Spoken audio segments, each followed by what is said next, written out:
with me, Trisha, and in today's video, I'm going to be telling you guys 10 things you can do to improve your videos in iMovie. So tip number 1 is camera angles and shots. Honestly, this starts even before you enter iMovie. You need to know where to place your camera. And if you guys watched last week's video, and if you have not, I'll link it up in the I highly recommend you watch it.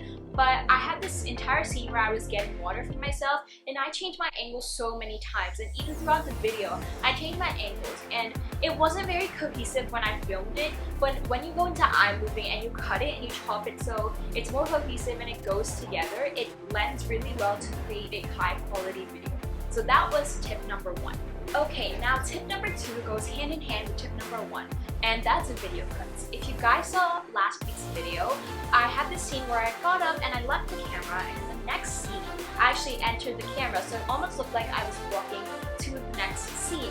And of course that has to do with where you place your camera, but also in iMovie you need to know where to split the clip so that when you put it together it looks like one story. So the split clip you need to do command. Now tip number 3 is actually really important, so pay attention. That is zoom ins and outs. Honestly, this little thing makes your video so much more interesting, and a bland scene like this one where I continue to talk, using a zoom in and out honestly gets the reader's or the viewer's attention back to the video. And now time for tip number 4, and that's time lapses.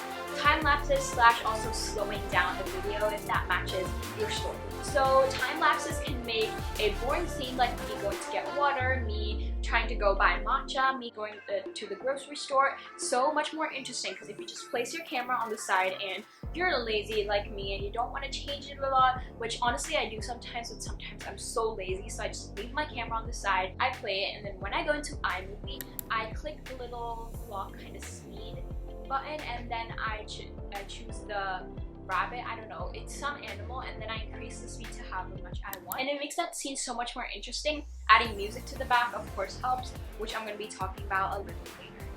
And now tip number 5 is filters in iMovie.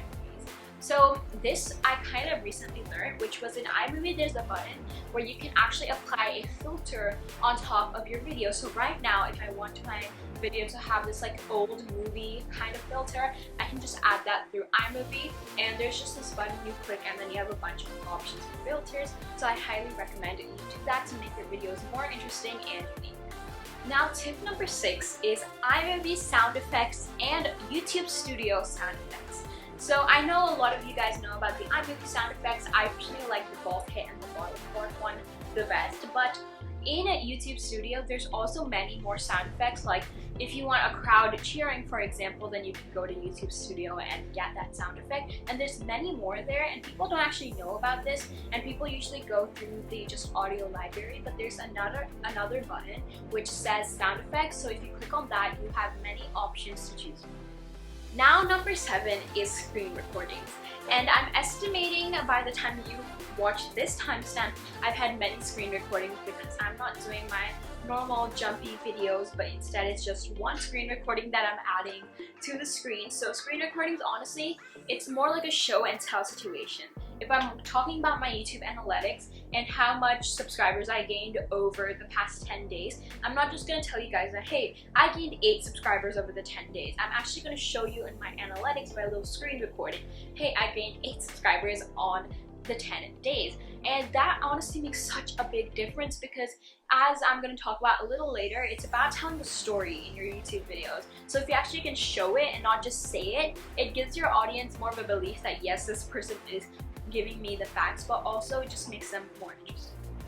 Okay guys, now we're going to be talking about tip number 8, which is overlay images. It makes your videos so much more interesting when you have images to explain what you're talking about, or even images just to hype up your screen.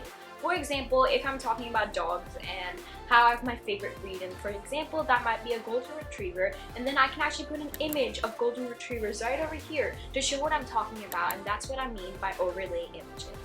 Now, tip number 9 is clear and non-clear graphics. I personally get my graphics off of Canva. They have many cool ones that I just use, and I have a special technique to make it clear, which of course I'm going to be doing a Canva tutorial soon. So now, tip number 10 is background music. You guys know the background music I use. I'll just put a notepad here of background music that I use. I got all my music off of YouTube Studio, so just go check YouTube Studio out. Honestly, it's just the best platform. So now, I know I said I'll only be talking about 10 things, but I'm going to add one more, which is storytelling. So tip number 11 is storytelling. Whenever you're creating a YouTube video, you're creating a mini movie, hence the name of my editor that I use, which is iMovie.